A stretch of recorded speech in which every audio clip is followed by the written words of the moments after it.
Muy buenas tardes, maestro. En primera instancia me gustaría presentarme. Mi nombre es Carlos Alberto Mondragón Hernández y mediante este video me encargaré de presentar y desarrollar distintos puntos relacionados con la materia de derecho electoral. Así que, sin nada más que decir, comencemos.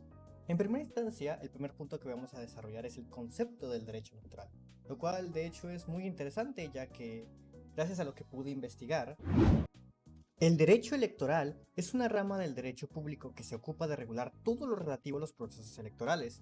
Esto incluye tanto las normas, procedimientos y principios que rigen la organización de elecciones, la participación de los ciudadanos en ellas, la formación de los órganos electorales, la inscripción y el funcionamiento de partidos políticos, así como también la distribución y vigilancia del financiamiento de campañas, como también la resolución de controversias electorales.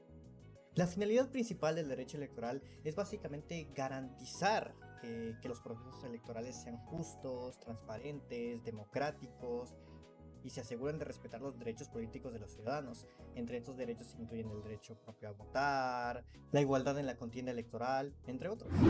Otro punto interesante a analizar es definir si el derecho electoral se clasifica como derecho público o privado.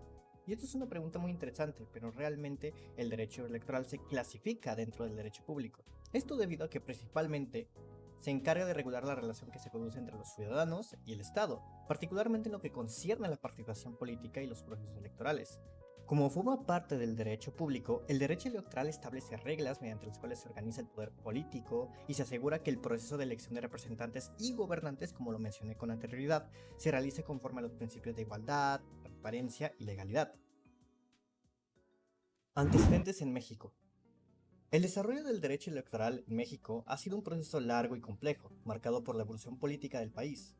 Los primeros pasos de este se dieron en el siglo XIX, tras la independencia, cuando se empezaron a organizar elecciones para formar el primer Congreso Constituyente en 1824. Sin embargo, estas primeras elecciones estuvieron marcadas por una falta de regulación clara y un contexto de inestabilidad política. Un punto clave en la historia del derecho electoral mexicano fue la promulgación de la Ley Electoral Federal de 1911, que intentó modernizar y formalizar los procesos electorales en medio de la Revolución Mexicana. Posteriormente, en 1946, se creó la Comisión Federal de Vigilancia Electoral, que nació como un intento de garantizar la transparencia en los procesos electorales. Un momento crucial y bastante relevante fue la reforma electoral de 1977, que buscó abrir espacios para la participación de la oposición política, permitiendo a su vez la representación proporcional del Estado. Finalmente, y como último antecedente, tenemos el año 1990, año de creación del Instituto Federal Electoral, que hoy conocemos como INE, que representó un avance significativo hacia la autonomía e imparcialidad en la organización de elecciones en México. Ahora pasemos a un tema muy importante, el cual es emitir mi propia opinión acerca de una elección presidencial. En mi caso, decidí elegir la, cómo no, controversial elección del año 2006. Y faltaría menos, ya que de hecho las elecciones presidenciales del año 2006 en México han sido consideradas una de las más polémicas en la historia reciente de nuestro país e inclusive hasta del mundo. Pero esto, ¿a qué se debe? Los principales candidatos en esas elecciones fueron Felipe Calderón Hinojosa del Partido Acción Nacional, representante del PAN, Andrés Manuel López Obrador del Partido de Revolución Democrática, en ese entonces representante del partido del PRD, y finalmente Roberto Madrazo Pintado, representante del partido del PRI. Esta elección estuvo marcada por una fuerte polarización y una estrecha diferencia en los resultados. En esa época, Felipe Calderón fue declarado vencedor por un 35,89% de los votos, mientras que Andrés Manuel López Obrador obtuvo un porcentaje de 35,31%, una diferencia de apenas 0,58%. Esta elección estuvo acompañada de alegatos de fraude electoral y movilizaciones masivas por parte del PRD, que exigió un recuento de votos y denunció irregularidades en el proceso.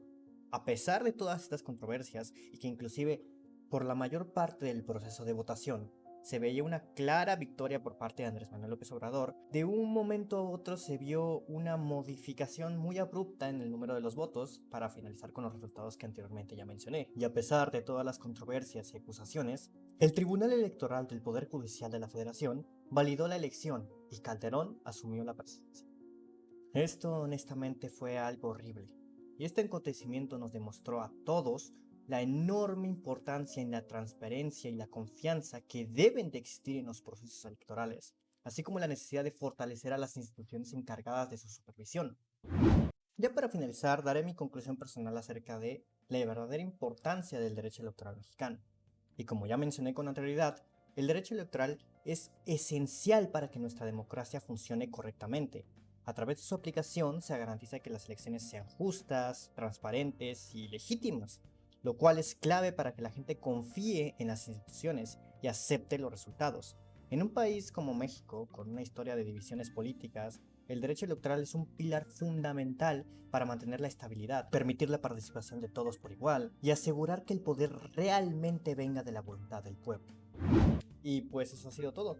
Espero que mi análisis general acerca del derecho electoral le haya gustado o haya sido de su agrado, profesor. Mi nombre es Carlos Alberto Mondragón Hernández y me despido por hoy. Espero que tenga un buen día, tarde o noche respectivo. Nos vemos.